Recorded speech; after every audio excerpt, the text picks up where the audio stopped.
All right, thank you for staying with the Monday Report. The conversation is still continuing. Just a few days on the 11th, Kenya joins the world in marking International Day of the Girl. We're speaking about how to level the playing field for the girl, and this conversation is still continuing. Let me bring in Dr. Josephine Obonyo on this. We're talking about solutions going forward.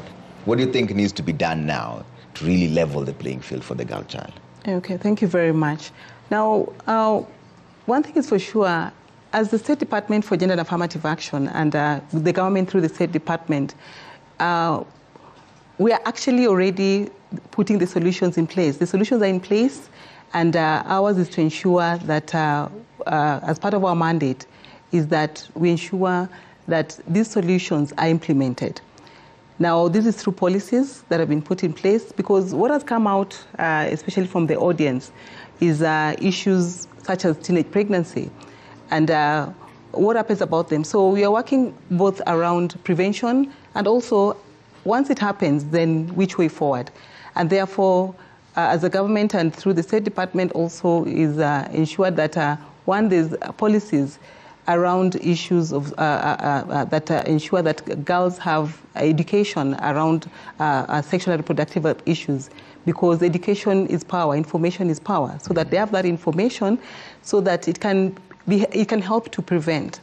Now, the other important thing is the fact that the girls, as it's been said, and it has come from the audience, there's a lot of cases of teenage pregnancies.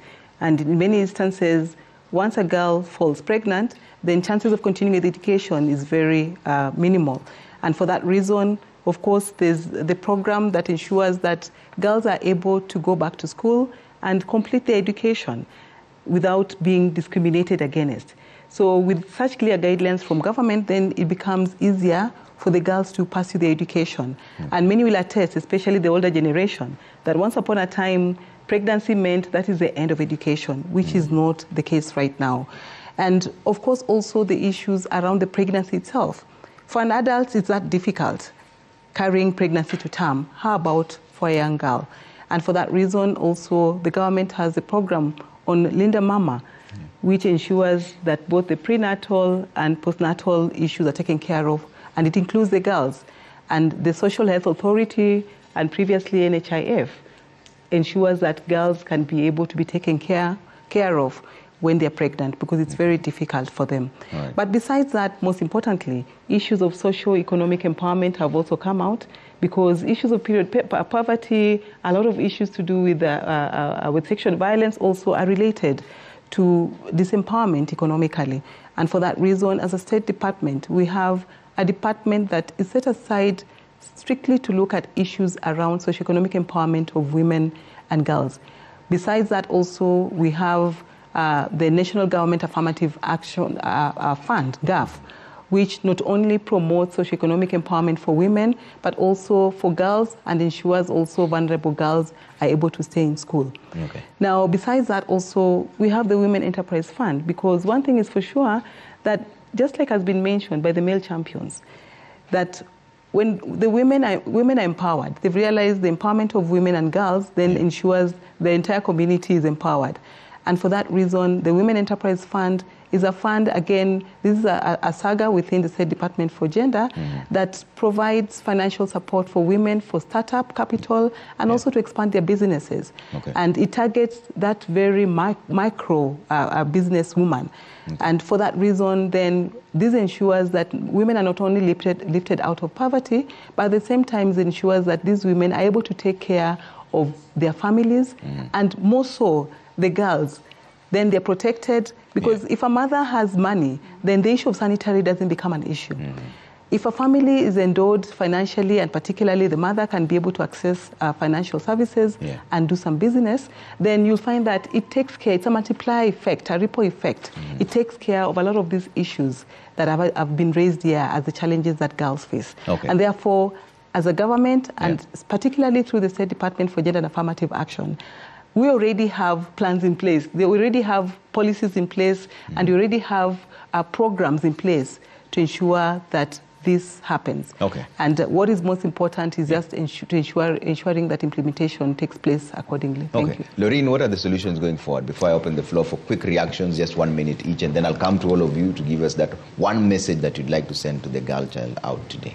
Yes, Laurie. So there are policies that are put up by the government, but after these policies are made, how are they passed to the people in the grassroots organizations? I think the government should hold workshops with the people on the ground, people in the marginalized communities, to make them aware of these policies and to make sure that there is the follow-up, because sometimes we get that there are cases of violence, cases of rape.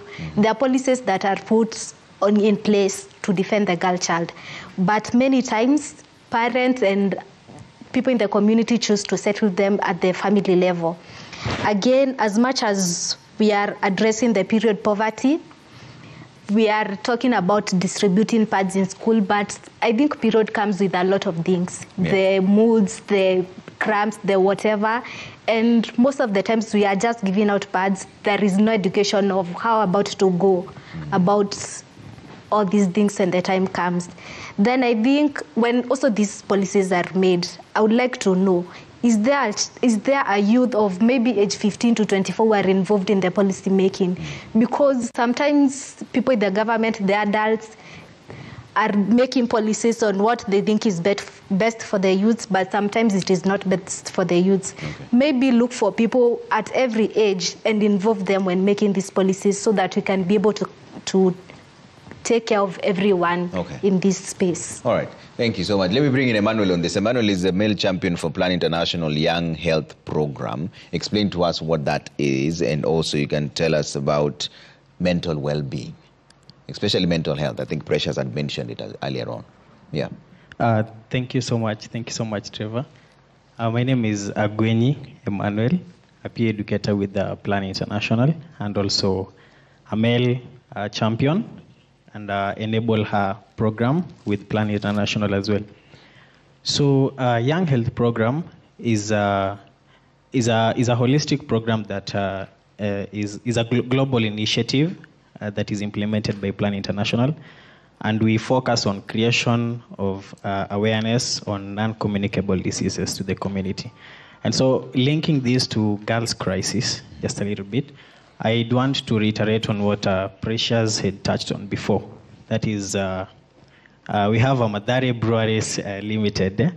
Yes. So linking this to the girls' crisis, you get young girls easily get involved into drug and alcohol consumptions through being recruited maybe by young fellows who are already engaging in this. That is through peer pressure and stuff. After involving them, you see, when a girl drops out of school because of lacking pads, or that is because of pads poverty, so that young man promises her, if you get to do this with me, then I'll give you pads, you see. And after that, the girl realizes that she gets pregnant, she's not able to go back to school and continue with the normal learning. And this does not only affect the education part of this young girl, it also affects the health part of this young girl. She is exposed to non-communicable diseases, such as cervical cancers. You know, we have other diseases that come with consumption of tobacco use, that is cancer, lung cancers and stuff, and even depression, which comes in on the part of mental well-being. And I want to thank Plan International so much, because they've come in place to tackle this by enrolling a program, Enable Her, which has been able to bring girls in Mathare and Kibra together, as they also get mentors from Plan International staff members and AstraZeneca. And I think with this, they've also been exposed to realizing their leadership potential. And that is what I think we should also challenge even the government to do, because the moment we empower these young girls into this leadership, by them I'm also a beneficiary of the Enable Her program. And so as a male champion, I stand a chance to ensure that other boys or other men like me also understand the importance of empowering these young girls into their future. And so this basically even empowers their mental well-being, in that after being linked up with a mentor, you're able to realize your goals as a leader, you're able to realize your potentials fully and to explore them. Okay. Yeah. Thank you so much. Just pass the microphone in front. There was a hand that was up. Let me get some quick reactions from the audience as well, just to give us your name and your reaction to this. What are the solutions going forward, really briefly? Just 1 minute. Okay. Hi, my name is Irene Balilwa from Kuru kwa Njenga. So my question, okay, I had a question. Okay. They are only funding the public schools with sanitary pads. If you go in Kuru kwa Njenga, we only have 3 public schools. The rest are private schools. So what are you thinking on that issue? Why not fund also the private school? They're not even private. There are those cheap private schools in Kuru kwa Njenga. What are you thinking about it? Why not fund all the schools in Kuru kwa Njenga? Okay. Because the idea is to end period poverty. Period poverty. Why not fund them? Why fund only private school? Yet we have a lot of kids in Kuru kwa Njenga who cannot fit in public schools. Okay, you can answer that in under 30 seconds, Dr. Bonyo. Oh, sure. Yes. Okay, thank you very much, Irene, for that question. Yeah, definitely that's a concern. It's something that we've discussed. And like I said, currently, just like you've clearly mentioned, the focus is on those in public schools. But we are already considering how that can be enhanced. And even a suggestion came from the field where, and I mentioned also that we're working with other stakeholders. So that as a State Department, apart from what is being supplied for the public schools, we also, when there's requests, we actually go out and also provide sanitary towels to other groups. Okay. I'll give an example. For example, those with schools with children with disabilities. Yeah, even in the last financial year, we reached out to schools with children with disability because we are also able to get more than what beyond what now we are supplying through the sanitary program. Okay. So what you're getting from other stakeholders, then we are able to distribute in that manner. All right. More reactions really quick. Was the microphone? Yes. Yes. My name is Sagale. And from the panelist, I guess the bigger challenge that comes showing up is the government support and psychosocial support, yeah? And one thing I came to realize is that if you go to other African countries, some of the African countries, they work with young people. But when you come to now the Kenyan concept, you find government are working for the young people. Laetitia, she has mentioned about a very innovative way that young people that always come up with a problem, and if you give them space and resources, they come up with a very sustainable solution. Okay. One of it, let's talk about the PADV. PADV is the Protection Against Domestic Violence, yeah? And Plan International, it's more of an evidence-based that they work with young people so that this kind of policies has to be restructured and reviewed. Another one is for the child protection that have been recently been reviewed, and it's really working very well. Yeah. When we're talking about the government support, I'm talking in the context of the strong policies, yeah? When you work with young people, you find that it's very essential to protect children and girls. And when we enforce the strong legislative bodies, I feel like we will stop talking about continuously. We have a very comprehensive solution and very sustainable. When you're addressing issues related to girls, we will, as a Kenyan young people, we will stop finger pointing the government, yeah? Hanguka makanga, hanguka dereva. I'm saying in this concept, in the context of county government and the sub-county government, yeah? If you're talking about the distribution, the procurement, the distribution, and now the delivery for the sanitary part, mostly it contests to the county and sub-county government. It's probably maybe, mali wewe umekaa, maybe zinatoka, but huko chini nini na happen? You see? So we will have to, we have to remove the kofia ya kufanya kazi, kufanyia young people kazi. Okay. Work with those young people. All right. Yes, over there. Briefly? Yes.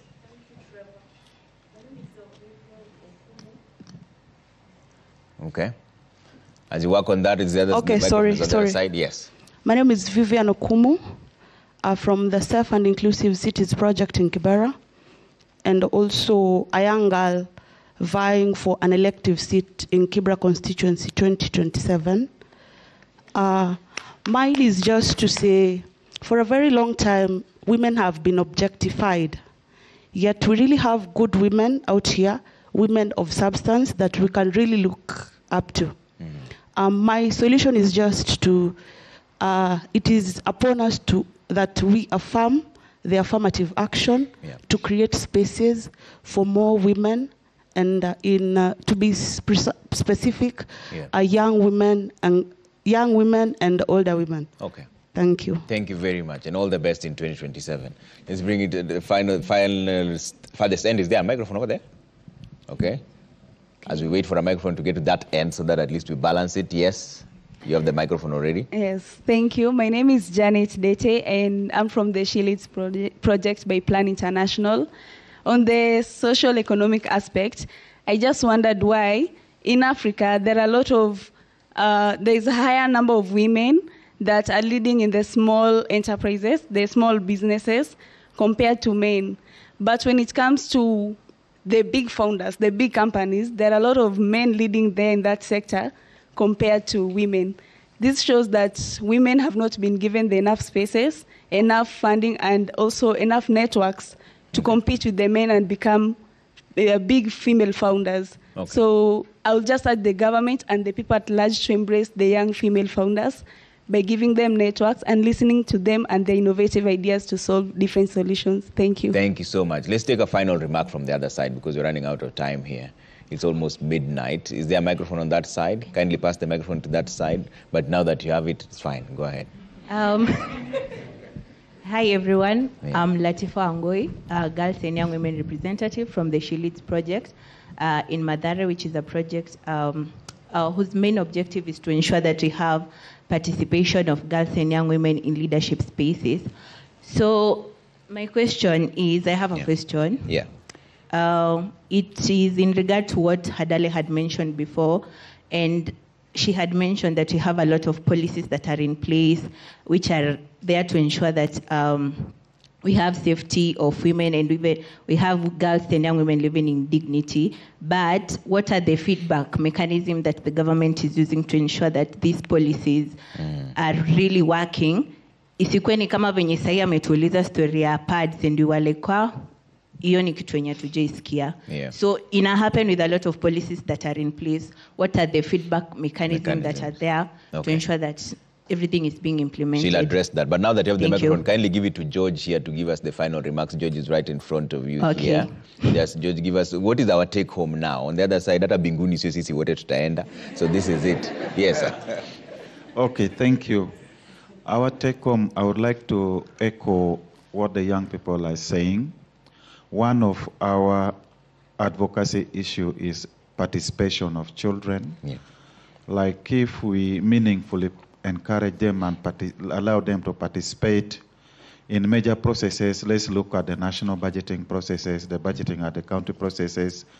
They will make sure that their interests are taken on board. And then also working with them to design what is called gender transformative programming, where you look at the root causes of gender discrimination, being it cultural norms, being it legislation, being it economic framework, and even social network that we have. Many have talked about that. If we give them space, and from our experience, when you give young children or a young girl the space to design their program, you'll be amazed with the kind of innovation that they have. Like recently, we have what is called climate proofing program. We just set some money aside and allow young people to come up with ideas. How can they tackle the issue of climate change? We are still innovating it, and the idea is amazing. You cannot even think about it. It's amazing. And those are some of the things that we really want to encourage, co-create things together, have funding available to give to young people, and involve them in every processes. Then we can be solving their problem. All right, where is Harriet? Harriet Osimbo? Yes, interventions for Plan International. Just give us a general overview as we wind up now. Yeah, quite You've a had bit. the challenges that have been put out. What are the intervention measures? Okay, thank you. Yeah, we are doing quite a bit, and Letitia mentioned some. So that I don't repeat, we are heavy on protecting girls and young women in crisis and climate change adaptation, but also protection from violence. So we have heavily invested on household economic strengthening as a source of ensuring that families are secured.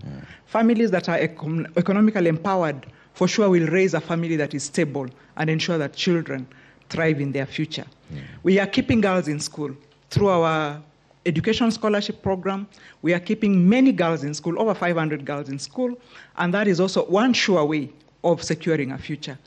On positive aspects, like positive parenting, just really breaking it down at household level, where families engage and communities engage to really find out what is the problem that requires to be solved.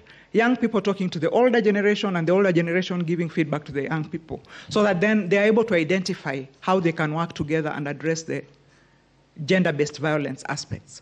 So in a nutshell, there's quite a bit we are doing with the girls and the young people that are even in this room. We've done quite a bit. Girls are the center of what we do. And when we are talking about advocacy, there's quite a bit we do to give a voice to the young people to challenge things that actually affect them at the community level. I just want to wind up by saying, I think one of the things that we really need to come out strongly as a country is to challenge what is happening in this country today. We need to challenge the priorities of this country. I think we've missed a lot of opportunities because of lack of direction and priorities that are not addressing the needs of the society. So right now as we speak, we need to continually have a conversation around what is the priority. And on matters policies that are not well-resourced will not address anything. So we also require that there's more accountability to the policies that we are talking about and implementation of the same because resources have been allocated. Not resources allocated in numbers and you don't see the same translating to actual operations at the field level. So that's the big conversation where we must get our priorities right, just like CSOs really try our best to do, and therefore ensure that they are also well-resourced to address the needs at the community level. All right. Thank you so much, Harriet. Precious, as we finish, what is your message to the girl who's watching you tonight? I can tell them that whatever they do it in the right place, in the right time, thinking about it. Okay. Yes. Thank you very much. Letitia? If only you can be as brief as Precious, straight to the point. Letitia, message to the girl. My message to the girl is you are powerful and you are capable. And there is no space you cannot occupy. So that's the message of the Girls Takeover. Equal power to girls now. Girls' equality now. Gender equality cannot wait. It is a priority. It is actually like an emergency. We need to ensure that girls are in these spaces. So one of course, very briefly, the challenges that girls have is they are not told that they can be leaders. And that's what Plan International is doing through the takeovers. Just letting girls envision them as in themselves as ambassadors, as governors, as leaders. It's the way that girls will also be raised to take up those positions. So girls, have no fear. Take up the positions, call out your leaders, engage with your parents, be very courageous. And the men, support the women in your lives and all the women around you. Ensure that you are championing for the rights of girls. Ensure that you're speaking up for the girls, even in those spaces where they can't speak for themselves. Okay. So that's my take home. Thank you. Dr. Bonyo, message, and also there was a question in terms of the feedback mechanism. Thank you very much. Yes. I remember, Latifa, I still remember your question. But before that, I would like to thank Anastasia from Kilifi and Judith from Kibra for at least acknowledging your receipt of sanitary towels. Thank you very much. And back to Latifa, you're asking about feedback mechanisms, and I mentioned earlier on that as a State Department for Gender and Affirmative Action, and also with our SAGAs, the semi-autonomous government agencies like WEF, GAF, and all, we have county officers in each and every county who then work now with communities within the county, and it's through them that we are able to get feedback mechanism to the state, at the national level. Okay. So we don't implement at the national level. We have officers at county levels who do the implementation, and through them we are able to get feedback. Okay. Other than that, as a Your parting message. shot, my message other than that is first and foremost to really thank and appreciate my co-panelists. I really appreciate you, and you've encouraged me a lot. And I'm sure you've also encouraged the girls out there, the ones sitting here, and those watching at home. Really keep it up. And I know you look up to us, and our doors are open to ensure that you and others are able to, make it in life. But most importantly, as a State Department for Gender and Affirmative Action, and I'm saying the name because there's affirmative action to it. And that affirmative action means that we're ensuring, ours is to ensure that those most vulnerable, and especially the girls, the most vulnerable, get a chance, get an opportunity to also be able to make it in life. And that is our mandate. And we, on behalf of the State Department and basically government, because I'm here also representing government in general, we commit to ensure that women and girls, boys and men, and particularly young girls and those most vulnerable, are able to get an opportunity and a chance at life. Okay. Thank you very much. Thank you so much. Lorraine, your parting shot? Girl, your worth is not defined by others' perception or society pressure. You have your unique strength, passions, and dreams that deserve to flourish. Step out of your comfort zone and show the world what you are capable of. Thank you. Thank you very much. And I want to thank you all for making time this evening. That's where we leave this conversation for now. Dr. Josephine Obonyo, Secretary Gender, State Department for Gender and Affirmative Action. Lorraine McKenna, Girl Advocate Plan International. Precious Ngondu, Mentee and Girl Advocate Plan International. Letitia Chungo, Gender and Development Professional at Plan International. Thank you all. And thank you all for having this conversation as the country gears up to the International Day of the Girl. Remember the women around you, the girl, your sister, your mother, because we all